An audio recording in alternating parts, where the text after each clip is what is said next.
Boa tarde, seja bem-vindo, seja bem-vinda a On The Way, que bom ter você aqui com a gente.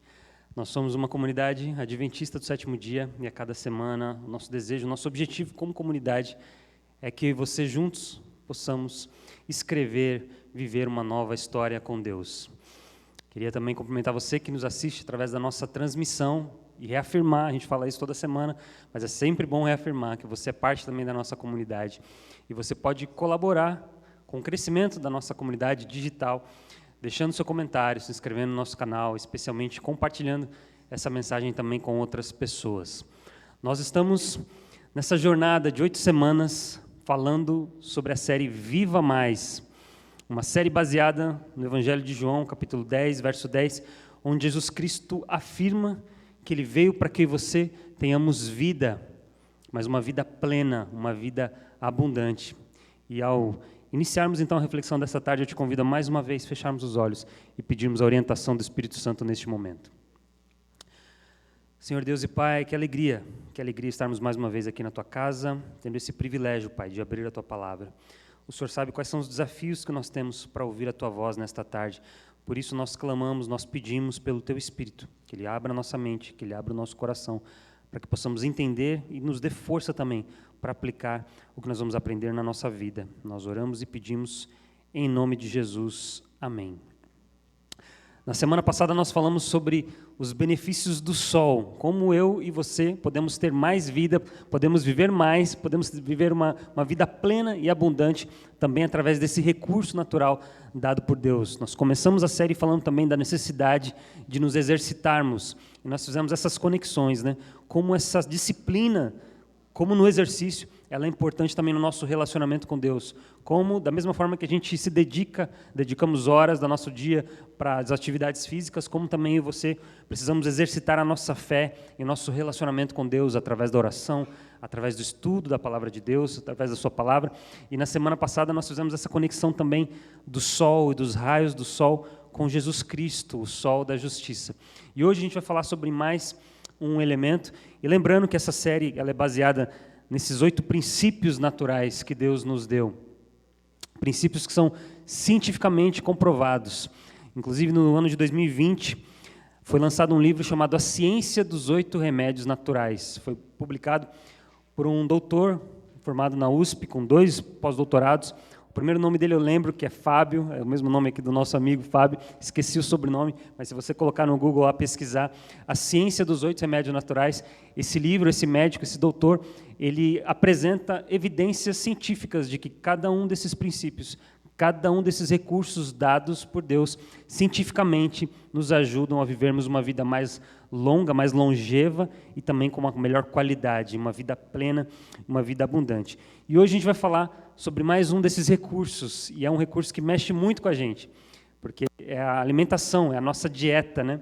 Especialmente na nossa cultura latino-brasileira, a gente tem um apego muito grande, né, pela comida. A nossa igreja, nós temos a bênção de ter um ministério que é focado nisso, né, no potluck, nos almoços, e é um momento que a gente desfruta da companhia uns dos outros, mas também da qualidade, né, e do sabor da nossa comida, da nossa culinária. E hoje a gente vai falar sobre isso, sobre a comida, sobre a dieta. E para começar, eu vou chamar a Laina para vir aqui à frente, deixa eu pegar um microfone para ela.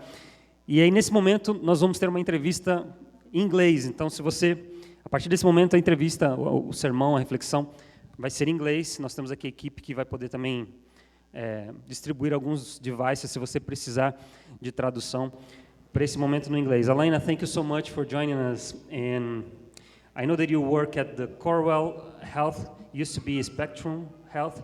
And can you tell us a little bit about your work and what you do exactly over there? Sure. Desculpa, eu vou falar em Don't worry. inglês, mas eu preciso. I work at Corewell Health, which used to be called Spectrum Health, and then before that was Lakeland in our area.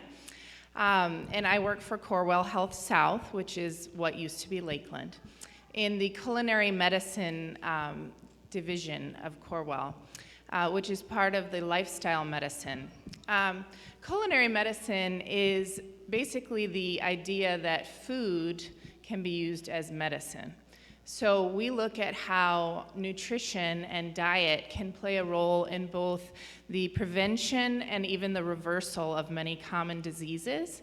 And we provide a variety of services and classes, both to the community and to medical professionals.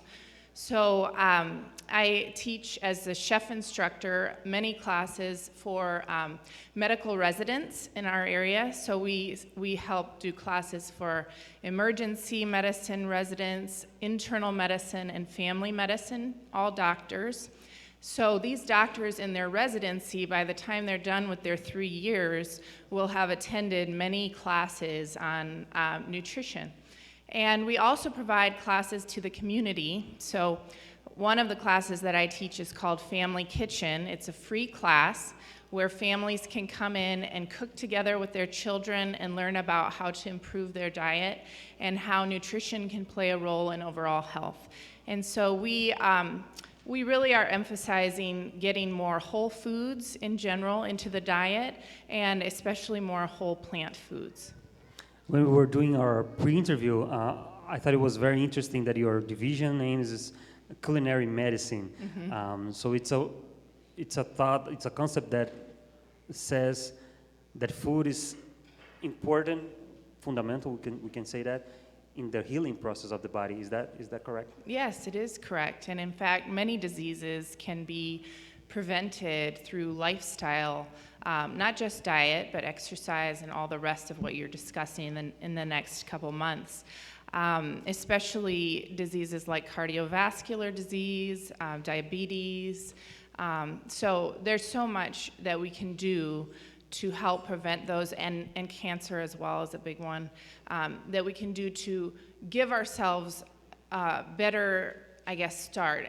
We can't always prevent everything through lifestyle, but we can definitely set ourselves up for better health. So there's a direct connection between our health and what we eat. In fact, there's a documentary that was released by Netflix. Renato was the one who told me about it. That says that you are what you eat. Yes. So it is important to know what you're eating, because that's going to impact your health and your lifestyle. Is that correct? Yes, definitely. We really are what we eat in a lot of ways. Okay, there's a lot of misunderstanding when we talk about meat-based diet. You know, there's a lot of people that says, and from the medical field, saying that you need some types of protein that you can only access through a meat-based diet. Can you address some of this misinformation? Is Sure. meat the best and the only resources that from where we can have our proteins and vitamins, etc.? Okay, sure. So first of all, I would recommend going to the scientific literature for your sources, not Instagram or somewhere on social media to find out what the best diet is. And I do have an Instagram, but definitely go to the published science. And there is just a vast number of studies showing that you can get all the protein you need from plants. You do not have to eat meat to get protein. It's actually been debunked decades ago, the idea that you have to eat specific combinations of plants to be able to even get a complete protein. All plants have the protein that we need, and essentially what you need are essential amino acids. So essential amino acids are amino acids that must be eaten through your diet. Your body can't produce them. So essential amino acids, guess what? Guess where the animals get them? Also from plants. They only come from plants. So you do not have to eat the animal to get those. Your body can work with what you eat, and protein deficiency really isn't a thing, except for in countries where there's a lot of malnourishment. We just don't see protein deficiency. So it really is a myth that's been just talked about over and over on social media and other places, but you can definitely get the protein that you need from plants. Now, of course, you can still get protein from animals as well, but I would really encourage moving towards more plant proteins because they don't come with some of the negative side effects that meat can come with. In our culture, especially in America, we actually tend more towards overconsumption of protein. Some people get upwards of 6 times as much protein as they need. So the baseline really is that you need 0.8 grams of protein per kilogram of healthy body weight. So whatever your ideal body weight is, you need about 0.8 grams of protein per kilogram. So if you're 70 kilograms, you'd need about 56 grams of protein a day, which really isn't that much. And even if you're an athlete, the recommendations don't differ that much. So we're often eating far more protein than necessary, and it can actually lead to problems like cardiovascular problems or kidney damage, even if you're eating way more than you need. Okay, so since you work and advocate for a plant-based diet, Yeah. can you explain what it is? 'Cause, What is a plant-based Are we diet? talking about impossible meat products or Beyond Meat products? Is that what a plant-based diet means? Okay, so plant-based is really what it sounds like. Your diet is based on plants. Just because you're plant-based doesn't mean you have to be totally vegan necessarily. So a person that's vegan is also plant-based, but you can be vegan and eat Impossible Burgers and Oreos all day, and that's not healthy. Okay, so what we're really wanting is for people to incorporate more whole plant foods in their diet. So those are foods that are more in their original state rather than hyper-processed foods. So even if you're still eating some animal products, but you're working towards incorporating more whole plant foods, you're going to see benefit from that.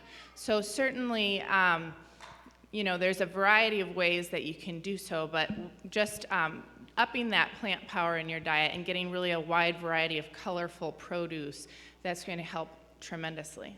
Okay. I think, at least personally, one of the challenges of switching from a meat-based diet to a plant-based diet is how you process and how you cook your food, because sometimes you feel this lack of flavor. And since you teach cooking classes, can you help us through this process? Well, I would say to start small. So if you're used to eating meat at every meal, you probably aren't going to immediately drop it all. So start where you're at and start with maybe one meal a week or one day a week where you aim to eat more plants.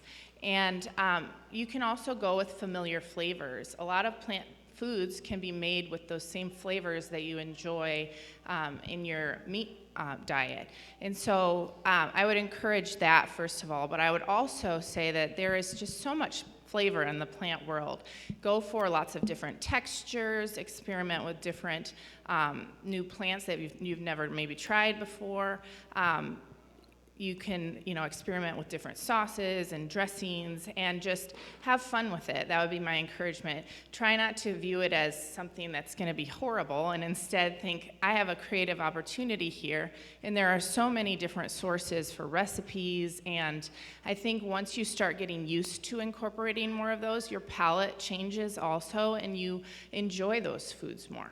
Okay, and when we were doing the pre-interview, you mentioned that our diet can also be a testimony to others on how God is working through us to restore our health. Can you address that a little bit? Sure.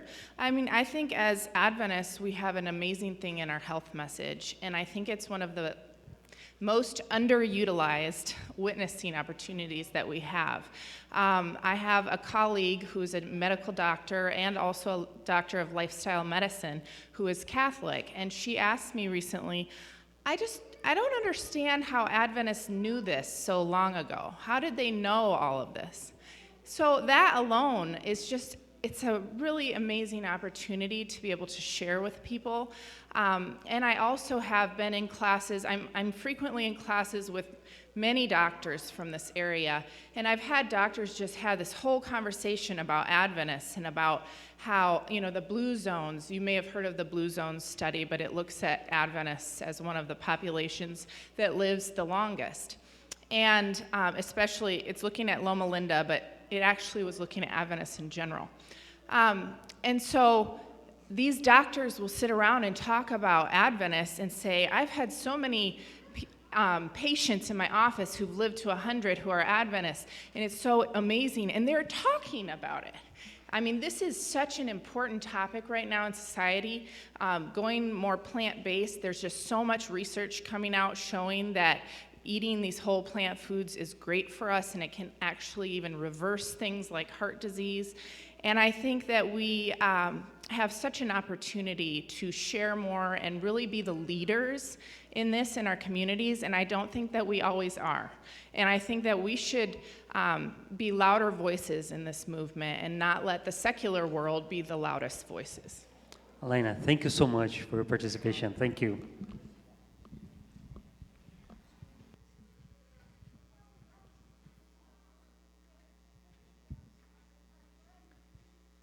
A gente falando de comida, né? A comida está sendo preparada ali, daqui a pouco começa, né, sentir um cheirinho de comida.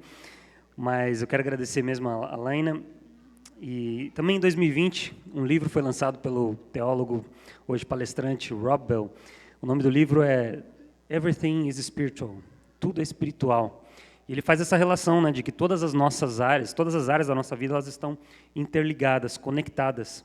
E que o nosso relacionamento com Deus e a espiritualidade não podem ser confinados a práticas espirituais, práticas religiosas. Ou seja, não estamos nos conectando com Deus apenas quando nós estamos aqui num templo religioso, orando, lendo a Bíblia, mas nós podemos nos conectar com Deus em diversos momentos, em diversas áreas da nossa vida. E a proposta da mensagem de hoje é justamente que nós também adoramos a Deus através da comida, através da nossa alimentação. Então, nos minutos que restam aqui, a gente vai ver alguns textos da Bíblia que sugerem que sim, tudo é espiritual, inclusive aquilo que eu e você comemos. E o texto que nós vamos ler está, inclusive, no primeiro capítulo, no primeiro livro da Bíblia, Gênesis capítulo 1, verso 29, nós vemos aí a primeira menção sobre alimento, sobre a comida. Gênesis capítulo 1, verso 29 diz, Deus dizendo para os primeiros seres humanos, eis que dou a vocês todas as plantas que nascem em toda a terra, que produzem sementes, e todas as árvores que produzem frutos com sementes. Elas serão alimento para vocês. Então, a primeira vez que a comida aparece na Bíblia, ela aparece no contexto de graça, porque Deus está dando, é um presente de Deus para os seres humanos. Depois da vida, o primeiro presente, o segundo presente que Deus dá para os seres humanos é a comida. Ele fala, eu estou dando para vocês todos os frutos aqui que produzem semente, eu dou para vocês, vai ser para alimento, para vocês se alimentarem. E o que os primeiros seres humanos fizeram, né, para ganhar esse presente de Deus? Absolutamente nada. A nossa comida pode ser um lembrete da graça de Deus. Ao sentarmos à mesa, ao agradecermos a Deus pelo alimento, nós estamos lembrando que Deus nos ama, que Deus cuida de nós, que Deus é o nosso provedor. E é claro que aqui é um contexto antes do pecado, né? Onde nós não tínhamos os problemas sociais que nós temos hoje, onde a gente não tinha fome, onde não tinha insegurança alimentar. Mas ainda assim, no mundo hoje, imerso no pecado, eu e você podemos agradecer a Deus toda vez que a gente se senta para comer e a gente saboreia a comida, o sabor, a gente pode agradecer a Deus pela sua graça, pelo seu cuidado, pelo seu amor, pela sua manutenção, porque a comida é um lembrete da graça e do cuidado, do amor de Deus. A gente também vê essa importância da comida, e a gente precisa da comida para sobreviver, para existir, para subsistir. A gente vê também essa relação da comida com a palavra de Deus. Quando Jesus estava se preparando para iniciar o seu ministério na terra, quando ele estava lá no deserto, passando 40 dias em jejum, se abstendo de comer, ele foi tentado, a Bíblia diz que ele foi tentado pelo diabo. E o diabo fala assim, ao questionar a identidade, o propósito, a missão de Jesus, ele fala, se por acaso, se você é mesmo filho de Deus, pega essas pedras aqui, transforma elas em pão. E a resposta de Jesus, ele cita um texto que está lá em Deuteronômio, capítulo 8, verso 3. E o texto a gente conhece, diz assim, nem só de pão viverá o homem, mas de toda a palavra que sai da boca do Senhor. Isso aqui é significativo, porque a Bíblia está dando a mesma importância que nós damos para o nosso alimento, a importância vital que nós precisamos nos alimentar todos os dias. Eu tenho certeza que aqui a maioria de nós tem pelo menos 3 refeições ao dia, café da manhã, o almoço, a janta. O texto aqui em Deuteronômio está dizendo assim, a mesma importância que a comida tem para a sua vida, a palavra de Deus também. Se você não se alimentar diariamente, continuamente da palavra de Deus, você não vai ter vida, você não vai crescer, você não vai se desenvolver. Porque a palavra de Deus ela tem o mesmo peso da comida, porque ela também alimenta a nossa vida, a nossa alma. Inclusive o início desse capítulo, o primeiro verso, é uma instrução. Ali está dizendo assim, prestem atenção, se relacionem, ouçam, guardem os mandamentos de Deus, para que vocês tenham vida. A palavra de Deus ela tem o mesmo peso no nosso alimento, porque ela nutre o nosso corpo, ela nutre a nossa alma. Nós precisamos diariamente nos alimentarmos da palavra de Deus. Isso precisa ser uma rotina na nossa vida. Se a gente quer ter uma vida plena, uma vida abundante, nós precisamos a cada dia buscar a Deus através da leitura, do estudo da sua palavra. Uma outra história, e essa sim a gente já talvez tenha ouvido num contexto sobre alimentação, nós encontramos no livro de Daniel, no primeiro capítulo do livro de Daniel, e a história é a seguinte: Babilônia e o rei Nabucodonosor, eles rodeiam a cidade, eles tomam a cidade de Jerusalém, eles ganham a guerra, eles levam cativos o rei e os principais jovens, os jovens que eram da realeza, os mais inteligentes, aqueles que tinham mais conhecimento, e entre eles estavam Daniel e os seus 3 amigos, né? Misael, Azarias, Ananias e Misael, né? São os 3 jovens e Daniel. 4 jovens, eles são levados para o palácio de Nabucodonosor. E ao chegarem no palácio, vamos ler o texto que diz assim, Daniel capítulo 1, a partir do verso 5, diz assim: da sua própria mesa, o rei designou-lhes, e dependendo da versão você vai ver a palavra determinou, uma porção diária de comida e de vinho para aqueles jovens. Eles receberiam treinamento durante 3 anos e depois disso passariam a servir ao rei. Então, assim que esses jovens chegam no palácio, o rei determina, vocês vão ter esse tipo de alimentação todos os dias durante 3 anos para preparar vocês para me servirem aqui no palácio. E a resposta de Daniel a gente encontra no verso 8. Daniel, contudo, decidiu não se tornar impuro com a comida e o vinho do rei e pediu ao chefe dos oficiais permissão para se abster desse tipo de alimento. Então aqui a gente vê de novo a comida, e aqui também num contexto espiritual, porque o termo que é usado aqui é que Daniel não quer se contaminar com a comida do rei, porque a comida ela era imunda, o tipo de alimento era impróprio para a alimentação. E aí a gente vê esse conceito aparecendo a primeira vez também no livro de Gênesis, quando Noé ele recebe as instruções de Deus, Deus fala assim: você vai levar para a arca de cada animal puro 7 casais. Então você vai encontrar lá um leão, 7 casais. Agora não lembro se leão é impuro, impuro, quem vai lembrar aí? Você vai levar de cada animal impuro 7 casais e de cada animal impuro apenas um casal. Então a primeira vez que a gente vê essa diferenciação entre os animais próprios e impróprios. E aí em Levíticos 11 tem uma lista enorme, né, que determina e descreve quais são esses animais puros, quais são os animais impuros. Então a gente tem esse aspecto, mas isso vai além. Na história de Daniel isso vai além, porque na Bíblia, que a gente chama de Bíblia hebraica, no Antigo Testamento, essa expressão para contaminação, ela aparece em outros lugares. Ela aparece, por exemplo, em Esdras e também em Números, sendo relacionada, em Esdras e Neemias, sendo relacionada à questão do sacerdócio. Quando os sacerdotes, os levitas e todo mundo voltou para Jerusalém, depois que eles tinham saído do exílio, aí eles começaram a ver quem são as pessoas então que vão servir como sacerdotes. Quem são as pessoas que vão servir no templo como levitas? Eles começaram a procurar os registros, as certidões de nascimento, para ver quem era da linhagem de quem, para saber se ia poder servir ou não no templo. Porque Deus havia determinado que da tribo de Levi seriam os sacerdotes, os levitas. E aí determinadas pessoas não tinham o seu registro, né, não acharam o seu documento, sua certidão de nascimento. E aí eles eram considerados impróprios para aquele tipo de serviço. Então, de alguma forma, a nossa comida ela determina aqui, porque a gente está usando a mesma palavra, a mesma expressão, ela tem a ver também com o nosso sacerdócio. Se a gente é apto ou inapto para o serviço.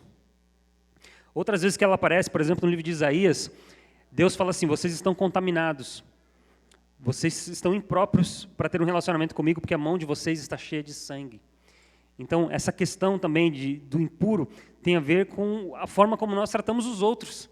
Será que a gente usa as nossas mãos para ajudar, para erguer, para levantar? para abençoar, ou a nossa mão está cheia de sangue? A gente está praticando violência. E a violência hoje ela tem vários níveis, né? Várias camadas. Eu posso ser violento com as minhas palavras. Eu posso ser violento com a forma como me relaciono com uma pessoa. Então Deus está falando assim, não, a forma como vocês estão se relacionando com outras pessoas está deixando vocês contaminados. Vocês são impuros para ter um relacionamento comigo. Não funciona, não dá certo. Então aqui é interessante, Daniel dizendo assim que ele não quer se contaminar. Ele não quer sentar-se à mesa do rei, porque não é o rei que determina aquilo que ele vai comer. E esse aqui eu acho que é o grande aspecto dessa história de Daniel. Ao Daniel falar assim, não, eu não quero me sentar, eu não quero que seja o rei que determina aquilo que eu vou comer e a forma como eu vou viver. Porque esse lugar é de Deus. E a gente vê isso claramente no verso 17 do mesmo capítulo 1. Deus, então, concedeu a esses 4 jovens conhecimento e inteligência em toda a literatura e sabedoria. Daniel, além disso, sabia interpretar todo tipo de visões e sonhos. Se a gente voltar para o capítulo 1 do livro de Gênesis, quando Deus dá o alimento e Deus determina qual é o alimento que eles vão comer, a gente tem esse contraste na história de Daniel. Porque aqui o rei está querendo tomar o lugar de Deus na vida de Daniel. Porque o rei está determinando aquilo que Daniel vai comer. É o Deus, é o rei Nabucodonosor que está dizendo, eu sou o Deus. Eu que te dou o alimento e eu que determino aquilo que você vai comer e como você vai viver. E Daniel responde, não. É Deus quem determina aquilo que eu vou comer, é Deus que determina como eu vou viver e como eu vou me relacionar com as pessoas. E para encerrar, concluir, tenho 3 minutos e 34 segundos. Eu sei que o cheiro da comida já está trabalhando aí no nosso organismo, mas, claro, a representação mais plena, mais clara da importância da comida, a gente encontra em Jesus Cristo, no Evangelho de João, no capítulo 6, verso 51, o próprio Jesus dizendo, eu sou o pão vivo que desceu do céu. Se alguém comer deste pão, viverá para sempre. Este pão é a minha carne, que eu darei pela vida do mundo. Em diversos momentos na Bíblia, a gente vê essa alusão à comida apontando para o sacrifício de Jesus Cristo, a morte de Jesus Cristo, a graça.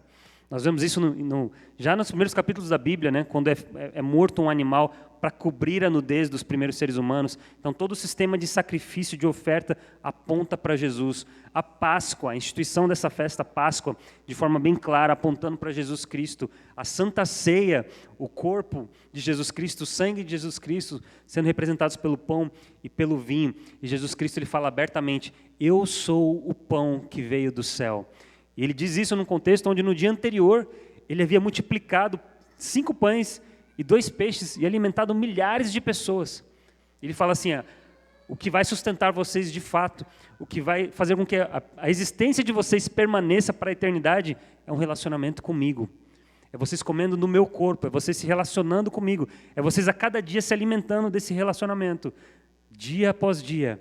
É assim que vocês vão ter vida e é assim que vocês vão ter a vida plena, a vida abundante.